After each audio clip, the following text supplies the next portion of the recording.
આ છે કૃષિ સિંચાઈ અને નિકાલ વ્યવસ્થા અંગેનું. જુઓ, જ્યારે વરસાદ ખેંચાય અને પાણી પૂરતું ન મળે ત્યારે પાકના વિકાસ માટે આપણે જે કૃત્રિમ રીતે પાણી આપીએ છીએ ને, બસ એ જ સિંચાઈ. હવે વિચારો, તમને તરસ લાગે ત્યારે તમે ફટાફટ ગ્લાસથી પાણી પી લો છો, બરાબર ને? પણ જ્યારે વરસાદ ન પડે ત્યારે ખેતરની તરસ छिपाવવા માટે આપણે તેને આ કૃત્રિમ ગ્લાસ એટલે કે સિંચાઈ આપવી જ પડે છે, ખરું ને? તો પહેલું, સિંચાઈની મુખ્ય 3 પદ્ધતિઓ છે: સપાટી એટલે કે સરફેસ, ઉપસપાટી એટલે કે સબસર્ફેસ, અને હવાઈ, જેને આપણે ઓવરહેડ અથવા સ્પ્રિંકલર સિંચાઈ પણ કહીએ છીએ. હવે પ્રશ્ન એ થાય કે શું દરેક ખેતર કે છોડ માટે આમાંથી કોઈ એક જ પદ્ધતિ ચાલે? ના ભાઈ ના, દરેકની જરૂરિયાત સાવ અલગ હોય છે. તો ચાલો આમાંથી સૌથી વધુ જાણીતી સપાટી સિંચાઈમાં થોડા ઊંડા ઉતરીએ. બીજું, આ સરફેસ અથવા સપાટી સિંચાઈના પણ 4 અલગ-અલગ પ્રકારો છે: ફ્લડ ઇરિગેશન, ફરો પદ્ધતિ, બેસિન પદ્ધતિ અને રિંગ પદ્ધતિ. સાવ સરળ ભાષામાં કહું તો આ ચારેય પ્રકારો જાણે જમીનને પાણી પીવડાવવાની અલગ-અલગ તરકીબો જ છે. ક્યાંક આખા ખેતરમાં સીધું જ પાણી છોડી દેવાય છે, જેને ફ્લડ કહેવાય, તો ક્યાંક પાણીની બચત માટે છોડની આસપાસ ક્યારા એટલે કે બેસિન કે પછી ગોળ રિંગ બનાવવામાં આવે છે. ટૂંકમાં, વરસાદ ભલે ક્યારેક દગો આપે, પરંતુ યોગ્ય સિંચાઈ પદ્ધતિની પસંદગીથી પાકનો સારો વિકાસ ચોક્કસ સુનિશ્ચિત કરી શકાય છે. હા, કલ્પના કરો કે ઘરના એક નાના કુંડામાં છોડ વાવ્યો છે અને એને પાણી પાવા માટે આખા રૂમના ભોંયતળિયા પર કોઈ મોટી પાણીની ડોલ ઢોળી દે. હા, બિલકુલ. આ સાંભળવામાં જ કેટલું વિચિત્ર લાગે. કોઈ એવું થોડું કરે? એકદમ સાચું. આપણે જોઈશું કે દુનિયાભરમાં આજે પણ મોટાભાગની ખેતી કંઈક અંશે આ જ રીતે થાય છે. તો ચાલો આ પરંપરાગત સપાટી સિંચાઈને વિસ્તારથી સમજીએ. ચોક્કસ. ખાસ કરીને આપણે ફ્લડ અને બોર્ડર ઇરિગેશન વિશે વાત કરવાના છીએ. સીધી જ વાત કરીએ તો ફ્લડ ઇરિગેશનમાં બરાબર એવું જ થાય છે જેવું એના નામ પરથી લાગે છે. એટલે કે પેલી પાણીની ડોલ ઢોળવા જેવું, ખરું ને? હા. કોઈ પણ જાતના નિયંત્રણ વગર. હા, બિલકુલ. ખુલ્લી ચેનલ કે પાઇપમાંથી આખા ખેતરમાં જાણે પૂર આવ્યું હોય એમ સીધું પાણી છોડી દેવાય છે. અને જુઓ, અહીં સૌથી રસપ્રદ બાબત એ છે કે આનો ખર્ચ સાવ નજીવો છે. અચ્છા, એટલે જ કદાચ આ પદ્ધતિ આટલી પ્રચલિત હશે, કારણ કે આમાં કોઈ જટિલ સિસ્ટમ નથી જોઈતી. હા, જ્યાં નદી કે કેનાલનું પાણી અઢળક હોય, જમીન જલ્દી ધોવાતી ન હોય અને પાક એકદમ ગીચ વાવેલો હોય, ત્યાં આ શ્રેષ્ઠ કામ કરે છે. ખેડૂતો માટે આ ખૂબ સરળ રહે છે. પણ જરા થોભો, હું એ જ વિચારતો હતો કે પેલા ભોંયતળિયા પર પાણીની ડોલ ઢોળવાના ઉદાહરણ પર પાછા જઈએ. જો એમ પાણી ઢોળવામાં આવે તો અડધું પાણી તો સોફાની નીચે જતું રહે. જેનો કોઈ જ મતલબ નથી, એ પાણી તો નકામું જ ગયું. બરાબર. તો મને એવું લાગે છે કે ખેતરમાં પણ આવું જ થતું હશે. એટલે કે આમાં તો પાણીનો પુષ્કળ બગાડ થતો હોવો જોઈએ. તમારી વાત તદ્દન સાચી છે. પાણીનો બગાડ તો થાય જ છે. પણ જ્યારે પાણી લગભગ મફત હોય ત્યારે ખેડૂતો માટે પાક લેવાની આ સૌથી સસ્તી પદ્ધતિ છે. જો કે આના ગંભીર ગેરફાયદા પણ છે. ઓહ, કેવા પ્રકારના ગેરફાયદા? ખાલી પાણીનો બગાડ જ નહીં? ના, જુઓ, પાણીના આવા બેકાબૂ વહેણને લીધે મોંઘા ખાતર અને ફર્ટિલાઇઝર્સ જમીનમાંથી ધોવાઈ જાય છે. વળી, જ્યાં જરૂર ન હોય ત્યાં પાણી પહોંચવાથી નકામું નીંદણ પણ ઉગી નીકળે છે. અરે બાપ રે! અને મેં સોર્સિસમાં એવું પણ વાંચ્યું હતું કે જો જમીન ઢોળાવવાળી હોય તો આનાથી ઘણું નુકસાન થાય છે. હા, મેં જ્યારે સોર્સિસનો અભ્યાસ કર્યો ત્યારે હું પણ એ જ વિચારતી હતી કે આકરા ઢોળાવ પર આ પદ્ધતિથી ઉપરની ફળદ્રુપ માટીનું ભયંકર ધોવાણ થાય છે. તો એનો અર્થ એ થયો કે ખેતરમાં પૂર લાવવાથી જો માટી જ ખરાબ થતી હોય તો આ બેકાબૂ પાણીને કાબૂમાં લેવાનો કોઈ રસ્તો તો શોધવો જ પડે. બિલકુલ. અને આ જ જરૂરિયાતમાંથી બોર્ડર ઇરિગેશનનો જન્મ થયો. હા, અને અહીં વાત ખરેખર રસપ્રદ બને છે. આમાં ખેતરને સીધું પાણીથી ભરી દેવાને બદલે જમીનને લેવલ કરીને અલગ અલગ પટ્ટા બનાવવામાં આવે છે. સાચી વાત છે. પાણીને એક દિશા આપવા માટે આ વ્યવસ્થા ગોઠવવામાં આવે છે. બરાબર. સોર્સ પ્રમાણે લગભગ 3 થી 10 મીટર પહોળા અને 30 થી 90 મીટર લાંબા પટ્ટા અને બંને બાજુ 30 સેન્ટીમીટર ઊંચી પાળી હોય છે. જાણે કે કોઈ સ્વિમિંગ પૂલની અલગ અલગ લેન બનાવી હોય એવું લાગે. હા, પણ જો આપણે આને મોટા ચિત્ર સાથે જોડીએ તો આ પટ્ટાઓને સ્વિમિંગ પૂલની લેન સમજવા કરતાં વોટર સ્લાઇડ કે બોલિંગ એલીના ટ્રેક સાથે સરખાવવા વધુ યોગ્ય રહેશે. અચ્છા, વોટર સ્લાઇડ એ કેવી રીતે? એટલે પહેલા જે 30 સેન્ટીમીટરના ઊંચા શેઢા કે પાળી છે એ માત્ર ભાગલા નથી પાડતા. એ પાણીની ગતિને કાબૂમાં રાખે છે. ગુરુત્વાકર્ષણની મદદથી પાણીને ચોક્કસ દિશામાં વહેવડાવવામાં આવે છે. ઓહ, એટલે ઢોળાવાળી જમીનમાં આ ખૂબ કામ લાગતું હશે. હા, 7% જેટલા આકરા ઢોળાવવાળી જમીન પર પણ આનાથી પાણીની ઝડપ એટલી ધીમી પડી જાય છે કે તે માટીનું ધોવાણ કર્યા વિના ધીમે ધીમે જમીનમાં ઉતરી શકે. અને 0.5% જેટલો ઢોળાવ હોય ત્યાં રેતાળ જમીન માટે પણ આ ફાયદાકારક છે એવું સોર્સમાં હતું? બિલકુલ, પણ આમાં એક શરત છે. આ પટ્ટા તૈયાર કરવા માટે જમીનનું લેવલિંગ એકદમ સચોટ હોવું જરૂરી છે. નહીતર પાણી એક સરખું નહીં વહે, ખરું ને? હા, અને બીજી વાત એ કે ભલે પાણીને દિશા મળી ગઈ પણ પાણીનો જથ્થો તો આમાં પણ વધારે જ જોઈએ છે. એટલે જો જમીન પાણી જલ્દી ન શોષતી હોય તો છેવાડે પાણી ભરાઈ રહેતું હશે? એકદમ સાચું, જેને આપણે વોટર લોગિંગ કહીએ છીએ. આનાથી પાક સડી શકે છે, એટલે પાણીના નિકાલની યોગ્ય વ્યવસ્થા હોવી અત્યંત આવશ્યક છે. આ સાંભળીને કોઈને પણ એમ થાય કે આ વોટર સ્લાઇડ જેવા પટ્ટા બનાવવા કંઈ સહેલા તો નથી. તો હવે આપણે એ વિચારીએ કે આ બધી માહિતીનો સારાંશ શું છે? જુઓ, આ પરંપરાગત પદ્ધતિઓ દર્શાવે છે કે સદીઓથી ખેતી જમીનનો પ્રકાર, તેનો ઢોળાવ અને પાણીની પ્રાપ્યતા વચ્ચે એક સંતુલન જાળવી રહી છે. હા, અને આપણે સમજી શકીએ છીએ કે આ પદ્ધતિઓ ભૂગોળ અને કુદરતી સંસાધનો પર કેટલી હદે નિર્ભર છે. બિલકુલ, અને આ એક મહત્વપૂર્ણ પ્રશ્ન ઊભો કરે છે, ખાસ કરીને ભવિષ્ય માટે. હા, સોર્સમાં એ સ્પષ્ટ દેખાય છે કે આ બંને પદ્ધતિઓ પાણીનો પુષ્કળ ઉપયોગ કરે છે અને તેમાં પાણીનો વ્યય પણ થાય છે. સાચી વાત છે. આ પદ્ધતિઓ એટલા માટે ટકી છે કારણ કે ગુરુત્વાકર્ષણ મફત છે, પણ પાણી હંમેશા મફત નહીં રહે. બરાબર. વિશાળ ખેતરમાં પાણી આપવું એ ખાલી નળ ચાલુ કરવા જેટલું સહેલું નથી. ના, બિલકુલ નથી.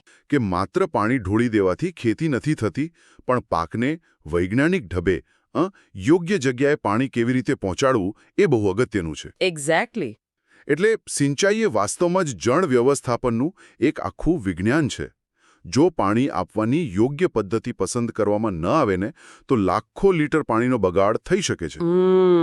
એટલે આજના અહેવાલોનું તારણ કાઢીએ તો મુખ્યત્વે 3 પદ્ધતિઓ સામે આવે છે, બરાબર? હા, મુખ્ય 3. ચાસ એટલે કે ફરો પદ્ધતિ, બીજી બેસિન પદ્ધતિ અને ત્રીજી ઉપસપાટી પદ્ધતિ. આ ત્રણેય વ્યવસ્થાઓ જમીનની સ્થિતિ મુજબ સાવ અલગ અલગ રીતે કામ કરે છે.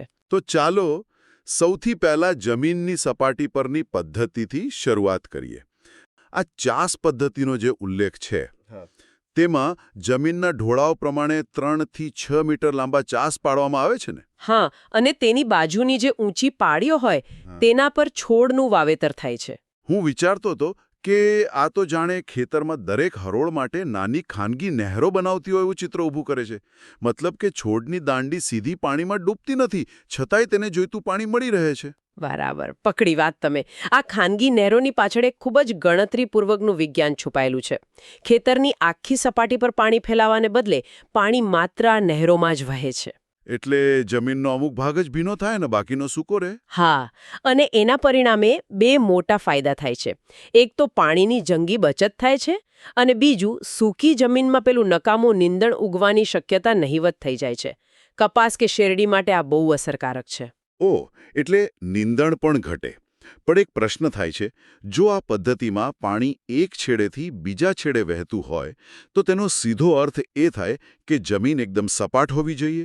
જો ખેતરમાં ખાડા ટેકરા હોય તો આ નહેરો કામ ન કરી શકે ને? હા, આ જ એની સૌથી મોટી મર્યાદા છે. જો જમીન અસમતલ હશે ને તો ગુરુત્વાકર્ષણને કારણે પાણી નીચાણવાળા ખાડાઓમાં જમા થઈ જશે. અને ત્યાંના છોડ ડૂબી જશે. બિલકુલ, અને ઊંચાણવાળા વિસ્તારના છોડ સાવ સૂકા રહી જશે. આ ઉપરાંત ઢોળાવ જાળવી રાખવા કુશળ કારીગરો જોઈએ, અને છેવાડે જો પાણી ભરાઈ રહે તો મૂળ સડી પણ શકે. એટલે પાણીના નિકાલની યોગ્ય વ્યવસ્થા હોવી પણ એટલી જ અગત્યની બની જાય છે. હા, ડ્રેનેજ બહુ જ જરૂરી છે. બરાબર. એટલે કે આ ચાસ પદ્ધતિ માત્ર સપાટ જમીન અને હરોળવાળા પાક પૂરતી સીમિત છે. હવે ધારો કે કોઈ મોટા આંબા કે ચીકુના બગીચા હોય તો ત્યાં તો આ નાની નહેરો કામ નહીં લાગે. ના, કારણ કે મોટા વૃક્ષોના મૂળિયા ઘણા ઊંડા અને ફેલાયેલા હોય છે, એટલે તેમને પાણી આપવાની પદ્ધતિ અલગ જ હોવી જોઈએ. ત્યાં સંશોધકો બેસિન પદ્ધતિ અજમાવવાની ભલામણ કરે છે. આ બેસિન પદ્ધતિ કેવી રીતે કામ કરે? આમાં વૃક્ષના મુખ્ય થડથી થોડે દૂર ફરતે એક હળવા ઢોળાવાળો ગોળ પટ્ટો અથવા ક્યારો બનાવવામાં આવે છે. આખા ખેતરમાં પાણી છોડવાને બદલે માત્ર આ ક્યારામાં જ પાણી ભરવામાં આવે છે. અરે વાહ! આ તો જાણે પેલા જૂના જમાનામાં કિલ્લાઓની સુરક્ષા માટે ફરતે ઊંડી પાણીની ખાઈ બનાવતા ને, બરાબર એવી જ રીતે વૃક્ષના થડની ફરતે એક નાનકડી સુરક્ષા ખાઈ બનાવવાની વાત થઈ. બહુ સરસ ઉદાહરણ આપ્યું. આ સુરક્ષા ખાઈ ખરેખર વૃક્ષનું રક્ષણ જ કરે છે. ક્યારાનો ઢોળાવ એ રીતે બનેલો હોય છે કે પાણી મુખ્ય થડને સીધું સ્પર્શતું નથી. કારણ કે જો થડ સતત ભીનું રહે તો તેમાં ફૂગ કે રોગ લાગી શકે છે. સાચું ને? એકદમ સાચું. આ ઢોળાવને કારણે પાણી થડથી દૂર રહે છે અને જમીનમાં ઊંડે ઉતરીને સીધું વૃક્ષના ખોરાક ગ્રહણ કરતા મૂળિયાઓ સુધી જ પહોંચે છે. પણ આ બંને પદ્ધતિઓમાં એક વાત સામાન્ય છે કે પાણી જમીનની સપાટી પર છે. આપણા દેશમાં સૂર્યનો તાપ ખૂબ કડક હોય છે, એટલે સપાટી પર રહેલા પાણીનું મોટા પ્રમાણમાં બાષ્પીભવન તો થતું જ હશે. હા, ઘણું પાણી ઉડી જાય છે. તો શું આપણે પાણી સીધું જમીનની અંદર ના આપી શકીએ? આપી શકીએ ને. આ જ વિચારમાંથી ત્રીજી અને અત્યાધુનિક પદ્ધતિનો જન્મ થયો છે, ઉપસપાટી અથવા સબસર્ફેસ પદ્ધતિ. આ વ્યવસ્થામાં પાણી જમીનની ઉપર જરાય દેખાતું નથી. તો ક્યાં જાય છે? જમીનની અંદર ભૂગર્ભમાં છિદ્રોવાળી પ્લાસ્ટિકની પાઇપોનું જાળું બિછાવવામાં આવે છે અને તેમાંથી સીધું જમીનની અંદર પાણી છોડવામાં આવે છે. પણ એક મિનિટ ઊભા રહો. જો પાઇપ જમીનની અંદર દાટેલી હોય અને તેમાંથી પાણી બહાર આવે તો ગુરુત્વાકર્ષણના નિયમ મુજબ પાણી વધુ નીચે તરફ જવું જોઈએ ને? હા, એવો વિચાર આવે ખરો. તો પછી જે મૂળિયા પાઇપની ઉપરની તરફ હોય તેને પાણી કેવી રીતે મળે? અહીં ભૌતિક વિજ્ઞાનની એક અદ્ભુત પ્રક્રિયા કામ કરે છે. જમીનના અસંખ્ય ઝીણા કણો વચ્ચે ખૂબ જ નાની જગ્યાઓ હોય છે. ઓકે.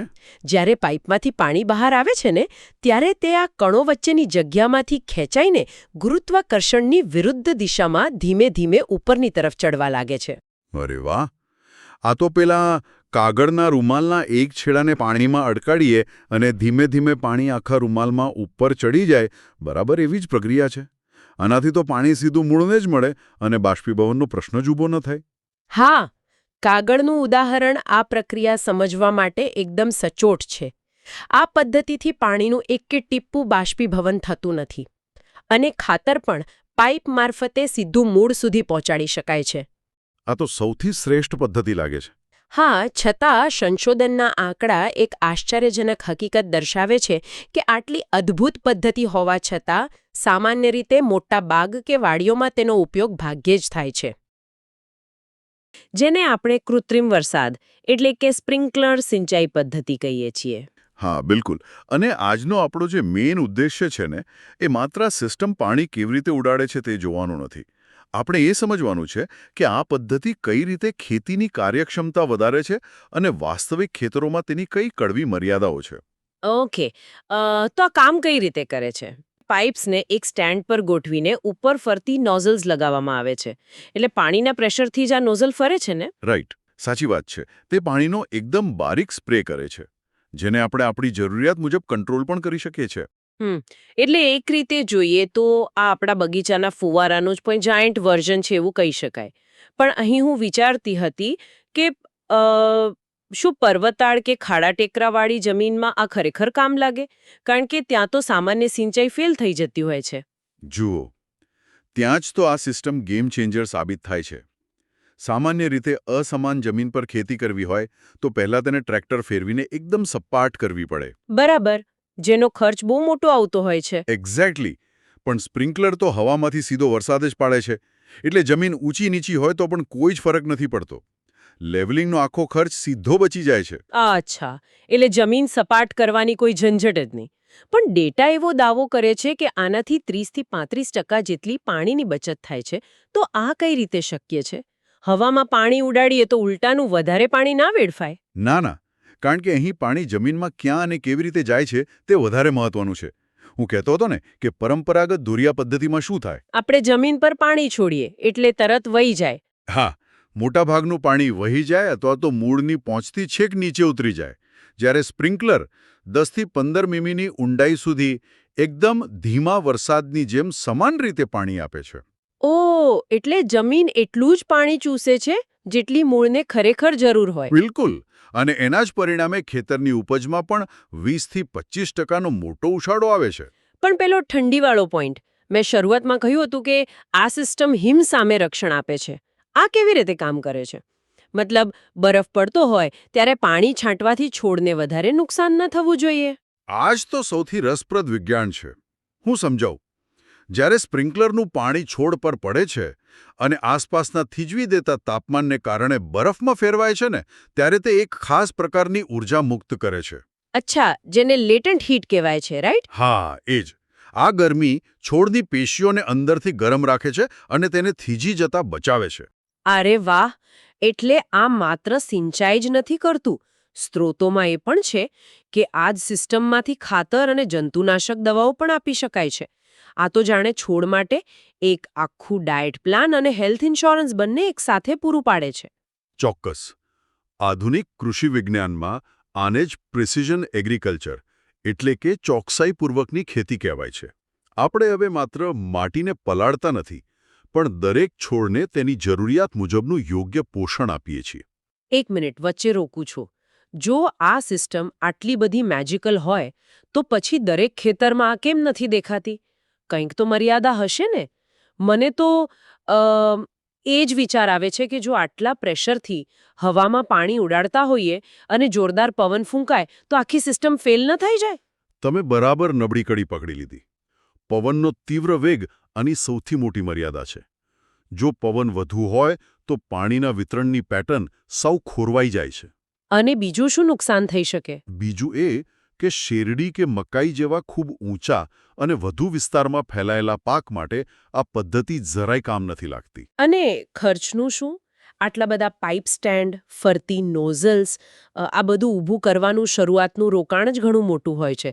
વળી પેલી નોઝલ્સમાં ખેતરનો કચરો કે કાદો ભરાઈ જાય તો? ભરાઈ જાય.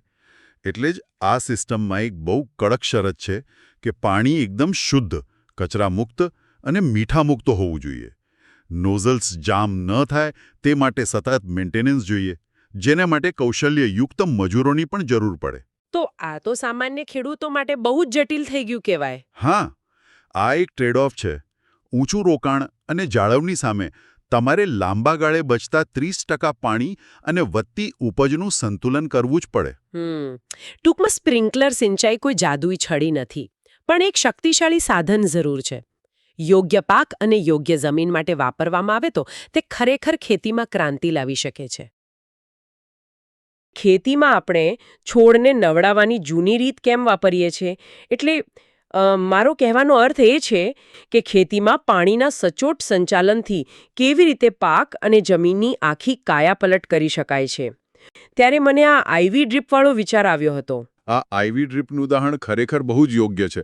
મતલબ પરંપરાગત રીતોમાં આપણે આખા ખેતરને પાણીથી ભરી દઈએ છીએ અને એમાં થાય છે એવું કે ઘણું પાણી બાષ્પીભવન થઈને ઉડી જાય છે અથવા તો જમીનમાં સાવ નીચે ઉતરી જાય છે. એટલે પાણીનો ઘણો બગાડ થાય છે. સાચી વાત. પણ પેલું જે ટપક સિંચાઈ છે ને, એટલે કે ડ્રીપ ઇરિગેશન, એ એકદમ અલગ રીતે કામ કરે છે. એમાં પ્લાસ્ટિકની પાઇપ અને એમિટર્સ દ્વારા પાણી સીધું મૂળ સુધી જ પહોંચાડવામાં આવે છે. ઓકે. આ એમિટર્સ અને બીજો એક શબ્દ છે સ્ત્રોતોમાં વેન્ચુરી એસેમ્બલી. તો પહેલા એ કહો કે આ એમિટર્સ બરાબર કેવી રીતે કામ કરે છે? શું આ સિસ્ટમ છોડને ખરેખર ચમચીથી જમાડવા જેવી છે? હા, લગભગ એવું જ કહી શકાય. એમિટર્સ એટલે પાઇપમાં લાગેલા નાના વોલ્વ, જે પાણીના પ્રવાહને કંટ્રોલ કરીને માત્ર એક ટીપું મૂળ પાસે પડવા દે છે. એટલે બાષ્પીભવન અને જમણ તો અટકી જ જાય છે. ઓહ, તો એનાથી ઘણું પાણી બચતું હશે. બિલકુલ.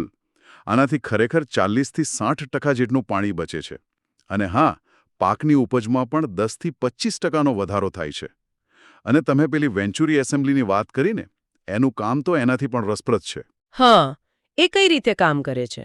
જુઓ, તે પાઇપની અંદર વહેતા પાણીમાં એક વેક્યુમ એટલે કે શૂન્યાવકાશ ઊભું કરે છે. આ વેક્યુમ પ્રવાહી ખાતરને આપમેળે પાણીના પ્રવાહમાં ખેંચી લે છે. અરે વાહ! એટલે પાણી અને ખાતર બંને મિક્સ થઈને સીધા મૂળને જ મળે. બરાબર.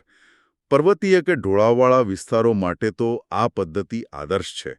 અને એક બીજો મોટો ફાયદો એ છે કે ખેતરમાં બીજી જગ્યાએ પાણી ન પડતું હોવાથી નીંદણ અને જંતુઓનું આક્રમણ પણ ઘટી જાય છે. આંકડાઓ તો બહુ મોટા છે અને સાંભળવામાં પણ બધું બહુ આદર્શ લાગે છે. પણ કોઈ પણ આટલી જાદુઈ સિસ્ટમની કોઈ મોટી ખામી તો હશે જ ને? સામાન્ય ખેડૂતો માટે આ લગાવવું કેટલું પ્રેક્ટિકલ છે? હા, એ જ આની સૌથી મોટી મર્યાદા છે. આ સિસ્ટમ લગાવવાનો પ્રારંભિક ખર્ચ ઘણો ઊંચો હોય છે. બીજું, આ ટેકનિકલ સિસ્ટમ હોવાથી તેની જાળવણી માટે ટ્રેન્ડ માણસો કે કુશળ કારીગરોની જરૂર પડે છે. ઓહ, એટલે શરૂઆતમાં મુશ્કેલી પડી શકે. અને સૌથી મોટી વાત એ છે કે જો ખેતરના પાણીમાં કે જમીનમાં ક્ષાર એટલે કે મીઠાનું પ્રમાણ વધુ હોય તો આ પદ્ધતિ સાનુકૂળ નથી રહેતી, કારણ કે પેલા એમિટર્સ બ્લોક થઈ શકે છે.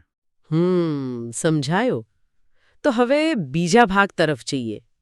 જો ટપક સિંચાઈથી આપણે પાણી બચાવી લીધું અને સીધું મૂળ સુધી પહોંચાડી દીધું, તો પછી આપણા સ્ત્રોતોમાં ડ્રેનેજની એટલે કે પાણી બહાર કાઢવાની વાત કેમ આવે છે? એ બહુ સારો પ્રશ્ન છે. જો ટપક સિંચાઈ એ છોડને જરૂર પૂરતું પાણી આપવાની કળા છે, તો ડ્રેનેજ એ જમીનમાંથી વધારાના પાણીને દૂર કરવાનું વિજ્ઞાન છે. બંને મૂળભૂત રીતે પાણીના નિયંત્રણ વિશે જ છે. તો શું ડ્રેનેજ એ જમીન માટે કોઈ એક્ઝોસ્ટ ફેન જેવું કામ કરે છે, જેથી જમીન ગૂંગળાય નહીં? એક્ઝોસ્ટ ફેનનું ઉદાહરણ રસપ્રદ છે, પણ આને શ્વાસોશ્વાસની પ્રક્રિયા તરીકે સમજવું વધુ યોગ્ય છે. જો જમીનમાં વરસાદ કે અન્ય કારણોસર લાંબો સમય પાણી ભરાયેલું રહે તો જમીન ગૂંગળાઈ જાય છે. એટલે મૂળને નુકસાન થાય છે? હા, ડ્રેનેજ દ્વારા કૃત્રિમ રીતે વધારાનું પાણી બહાર કાઢવાથી જમીનના છિદ્રોમાં હવાની જગ્યા બને છે. આનાથી જમીનને શ્વાસ લેવામાં મદદ મળે છે અને આ હૂંફાળા વાતાવરણમાં પેલો ફાયદાકારક બેક્ટેરિયા જીવંત રહે છે. જે વનસ્પતિ માટે ખોરાક બનાવે છે, રાઈટ? એકદમ સાચું. આનાથી બીજ પણ ઝડપથી અંકુરિત થાય છે, મૂળનો વિકાસ સારો થાય છે અને તંદુરસ્ત છોડ બીમારીઓથી બચે છે. પણ આનો એક બીજો બહુ મોટો ફાયદો છે, પેલી ક્ષારની સમસ્યાનું નિવારણ. ક્ષાર એટલે કે મીઠું જમીનમાં કેવી રીતે જમા થાય છે? જ્યારે જમીન પરથી પાણીનું બાષ્પીભવન થાય છે ત્યારે પાણી તો વરાળ બનીને ઉડી જાય છે, પણ તે પોતાની પાછળ મીઠું છોડી જાય છે. સમય જતાં આ મીઠું જમીનના ઉપરના પડમાં જમા થઈને તેને ઝેરી બનાવે છે. એટલે જમીન બિનઉપજાઉ બની જાય? બરાબર. ડ્રેનેજનો સૌથી મોટો ફાયદો એ છે કે તે જમીનમાંથી નિકાલ થતા પાણીની સાથે આ દ્રાવ્ય ઝેરી મીઠાને જમીનના ખૂબ ઊંડા સ્તર સુધી વહાવી દે છે, જેનાથી છોડના મૂળિયા તંદુરસ્ત રહે છે. અરે વાહ! આ માત્ર સારી ખેતી કરવાની કોઈ સામાન્ય ટિપ્સ નથી લાગતી. ના, જરાય નહીં. આજના સમયમાં આ બધું એક સર્વાઇવલ નેસેસિટી બની જાય છે. આધુનિક ખેતીએ માત્ર બીજ વાવવાનું કામ નથી રહ્યું. આ તો પાણી, હવા અને જમીનના માળખાના સચોટ નિયંત્રણનું આખું એન્જિનિયરિંગ છે. બિલકુલ. આ એક પ્રકારનું નાજુક સંતુલન છે. કેટલું પાણી અંદર જાય છે અને વધારાનું કેટલું બહાર આવે છે તેની પૂરેપૂરી ગણતરી.